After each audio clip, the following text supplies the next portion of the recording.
to show Cameron's death and rebirth ritual. In the Great Work, one of the steps is the death and rebirth, when the person kills their old self to be reborn as their new great self. When Cameron killed Isaiah, he was reborn. That's why in the very next scene, he is shown walking through the checkerboard floor covered in blood. This was representing his death and rebirth after completing the Great Work, as when we're born in blood. Another important scene that ties this all to selling your soul to the devil is when Isaiah takes Cameron to the desert to shoot guns. While he was there, Isaiah offered Cameron to sell his soul for the world. Just like in the Bible, when Satan offered Jesus the world if he bowed down and worshipped him, Isaiah offered Cameron the world if he did as he said. But Cameron refused the offer, just like Jesus refused Satan's. Another important thing they revealed was how the elite sent the woman to honeypot Cameron. In the movie, Isaiah's wife Elsie is the honeypot handler who is sent in to groom Cameron. She is used to bring him in and get him to sign, as even after Cameron had everything he wanted in front of him, he still chose to deny the deal and keep his soul. I believe this message is truly important, and I'm surprised those behind this movie even put this message in there. But this movie obviously shows us in a satanic way, with all the violence and blood. But at least Cameron refused the deal and walked away with his soul. Cameron did the right thing, and we know many won't do the right thing when it comes to a situation like this. Many would choose to have the world instead of their soul, and we see this every day. Cameron refused to give up his soul to become the GOAT. Now, in a way, I felt like those behind this movie were hiding the truth in plain sight. This movie was basically a confession, which makes me believe that the movie was purposely trashed by critics and paced wrongly by the studios who edited on purpose to ensure the movie wouldn't be received positively. While the movie was executed poorly, the message is still loud and clear. If you want to be the GOAT, you have to pay a dark price, a price that Cameron learned isn't worth it.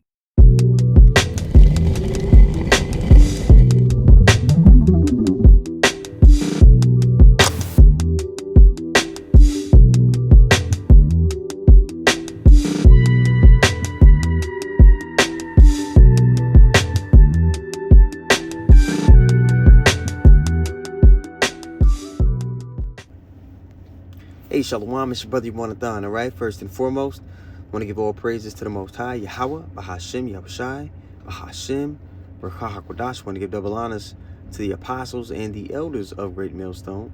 I want to say Shalom to all the brothers and, of course, the few sisters who are pursuing this truth in sincerity, all right? May the blessing of election be upon your house. Today, we're going to talk about the Canaanite practices of blood magic and how it echoes into modern day. Now, the Lord forbids blood consumption and the rituals revolving around it, all right? Because as the scripture is saying, we'll get it, life is in the blood, and life belongs solely to the Lord. So the blood is sacred. It atones, it purifies, and redeems. Now, Yahushua's sacrifice epitomizes all that to the furthest extent. And those who misuse it are thieves. They're stealing divine authority, which you see these Edomites doing, all right? You read some of those Epstein files, man, it's stomach wrenching. All right? But they're doing that because it always goes back to these practices. This idol worship. And Elder Yahshua has been going into this often lately. All right? And I seen a clip today, which I'll probably run in the beginning or in the middle somewhere of this video. That made me want to say, you know what, might as well go into it a little bit.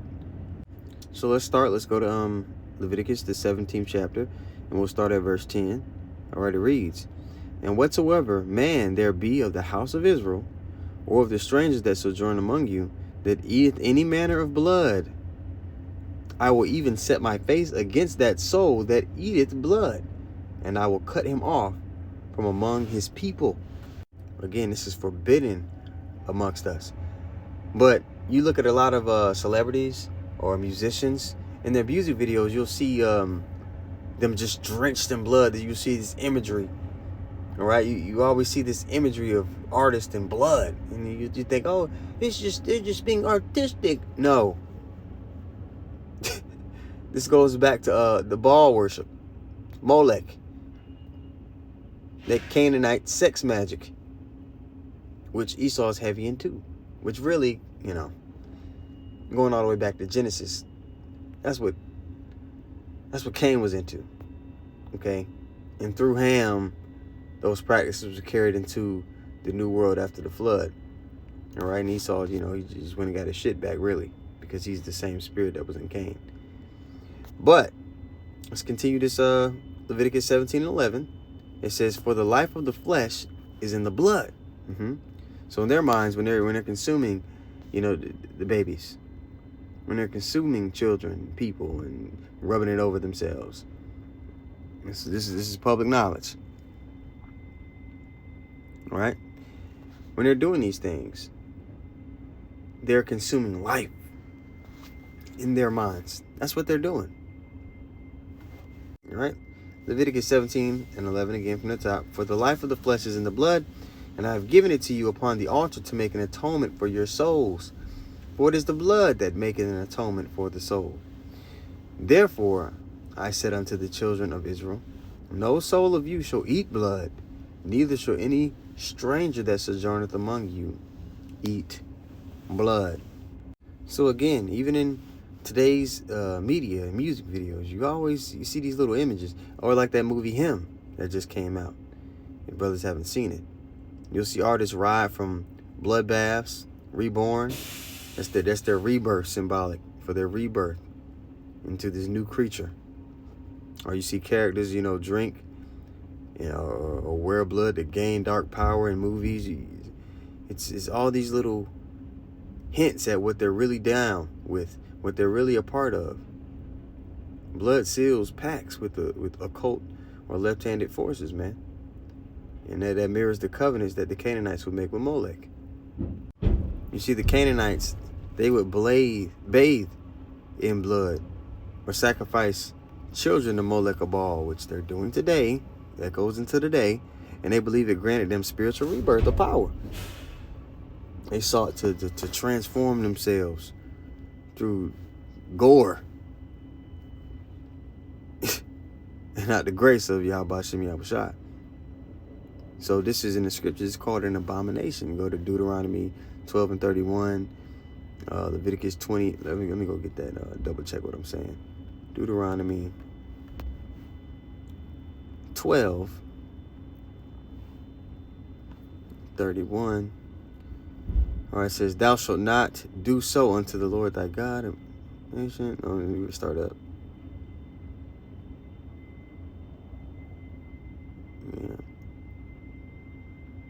Yeah, it started at 30. Deuteronomy 12 and 30. All right, it reads, take heed to thyself that thou be not snared by following them after the Canaanites and these other nations. All right, after they be destroyed from before thee. And that thou inquire not after their gods and their practices, saying, how did these nations serve their gods? Well, they served them by doing a lot of these blood rituals and occult practices and the things with children. I just thinking about it, just like, bro, what? It says, even so will I do likewise. Verse 31. Thou shalt not do so unto the Lord thy God, for every abomination to the Lord which he hateth have they done unto their gods. For even their sons and daughters they have burnt in the fire to their gods. This was something that had to be rooted. Our people had to be pulled away from, because they were surrounded by this bullshit. Even in Egypt they were. So they had to be pulled away from that bullshit. Still have to be pulled away from it today, because we're in spiritual Egypt, spiritual Sodom. Let's go to Leviticus 20 and 1 to start with. It says, and the Lord spake unto Moses, saying, again, thou shalt say to the children of Israel, whosoever he be of the children of Israel, or of the strangers that sojourn in Israel, that giveth any of his seed unto Molech, he shall surely be put to death, and the people of the land shall stone him with stones. And I will set my face against that man, and I will cut him off from among his people, because he hath given his seed unto Molech, to defile my sanctuary, and to profane my holy name. And if the people of the land do anyways hide their eyes from the man, when he giveth of his seed unto Molech, and kill him not, then I will set my face against that man, and against his family, and I will cut him off. So you're supposed to hold people accountable for this bullshit. Even amongst anybody but our people still look up to these celebrities, when really they should be, obviously we're not sovereign,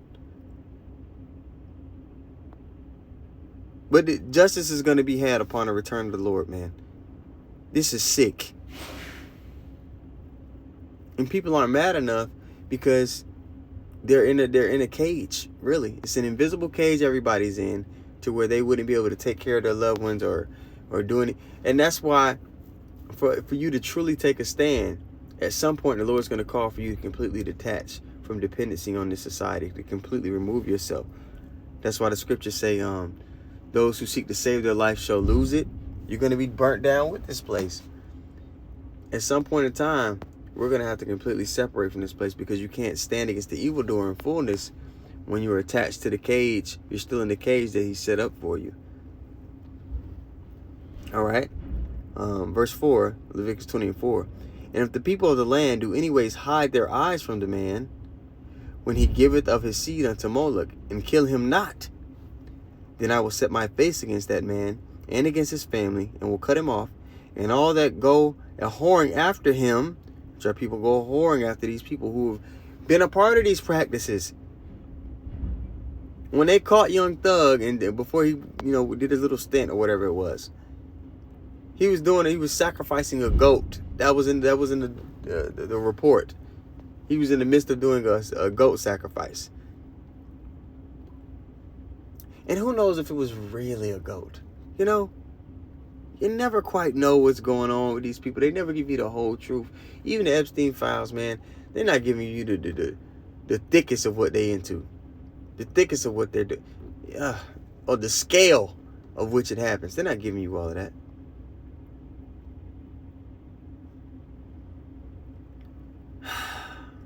These people. When you see this stuff put in imagery, bro, it's not edgy art. It's spiritual rebellion. It's satanic. It's Satanism. Through blood, they think they can transcend what Yahweh Shah is getting ready to set up. They're trying to build a left-handed kingdom. Everything the Lord is they're trying to accomplish it on the left-hand side, just trying to repackage it. So as our people are coming out of Egypt, this a lot of the practices that were going on around about them. And the Lord was trying to cleanse them from it. But 2/3 of our people, they were murmuring. They wanted to cling back unto Egypt. They wanted to cling back unto these kind of people. So when you talk about 2/3 of our people, they're not really tripping out about this shit. They're continuing on about their day. And deep down, if they had an opportunity to have access to all the stuff and the things and material things that they wanted, but they had to partake in this, majority of 2/3 of our people, they would partake. I say it all the time when we're at camp. You watch these people walking by like they're just regular, ordinary people or NPCs. No, they're complicit in the evil. In all actuality, they're complicit. They're accomplices to the crime. All right? Like the movie Matrix talks about, anybody that, I forgot what he said. Anybody that isn't unplugged is a potential agent. They could turn into Agent Smith at the drop of a hat. Now, the only blood we're to cleave unto is the blood of Yahweh Shai. That's the blood that cleanses us. So the true rebirth doesn't come through the bullshit that they're into. Now, when Jake gets confronted, when Esau comes to Jake with this bullshit and says, "Hey man, this is how you succeed in this world," and he comes to him with it, carnally speaking, they're like, "Oh, look at all these benefits," but they don't realize that's temporary. Those benefits are temporary, and it's really going to destroy you. It's a poison. Again, the true rebirth comes not from the rituals that they're doing, but from the sacrifice of Yahweh Shai, man. Let's go to Titus, the 3rd chapter. Real quick, let me see.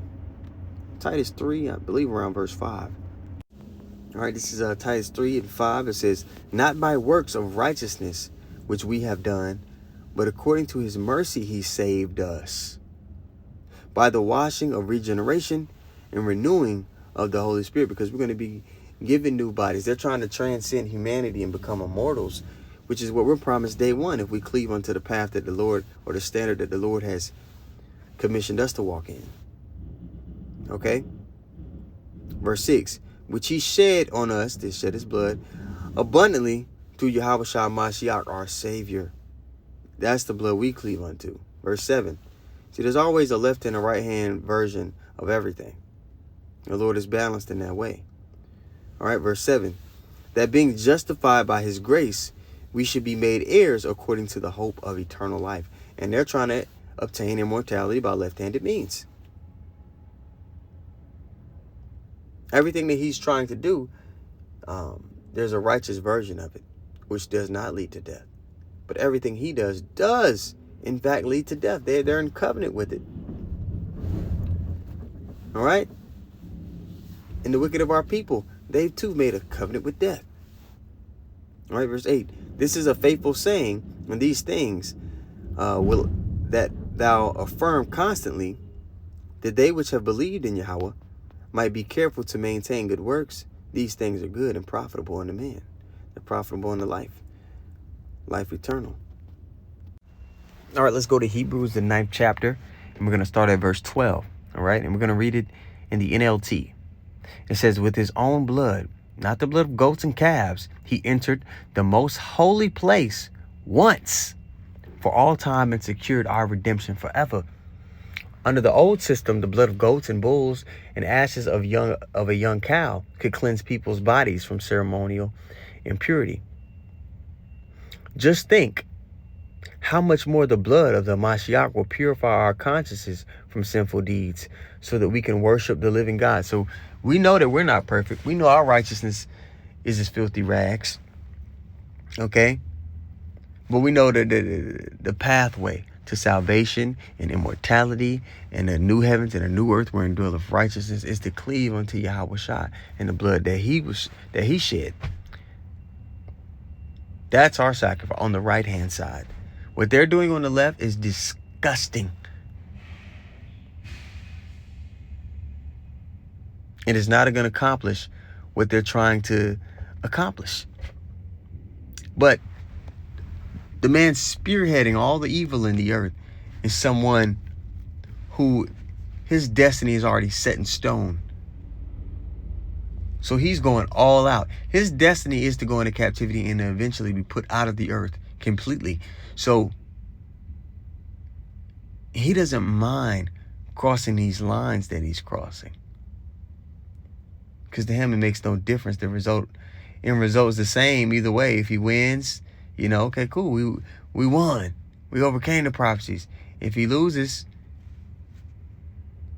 it's already written that he's going to be Obadiah 1:18, right? So he's going all out to trying to find another way to immortality, to try to find another way to get that blessing back that their forefather Esau sold.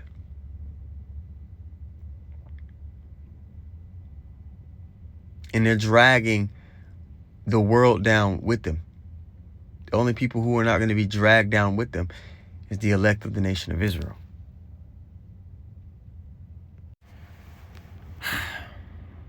All right, this is 1 John 5:21 in the NLT. It says, dear children, keep away from anything that might take God's place in your hearts. And this is what the elect are going to be doing. This is what makes them pure, along with the no guile in their speech, like it talks about in Revelation, the 14th chapter, I believe around the 5th verse. All right, so just a quick lesson, man. We got to be patient and wait on the Lord. And that eagerness should be burning brighter and brighter every day. With that being said, I want to give all praises once more to Yahweh, Bahashim, Yahushai, Bahashim, or HaHaKodash. I want to give double honors to the apostles and the elders of Great Millstone who taught us the truth and were well. Shalom to all the brothers and, of course, the few sisters pursuing this truth and sincerity. May the blessing of election be upon your house. Shalom.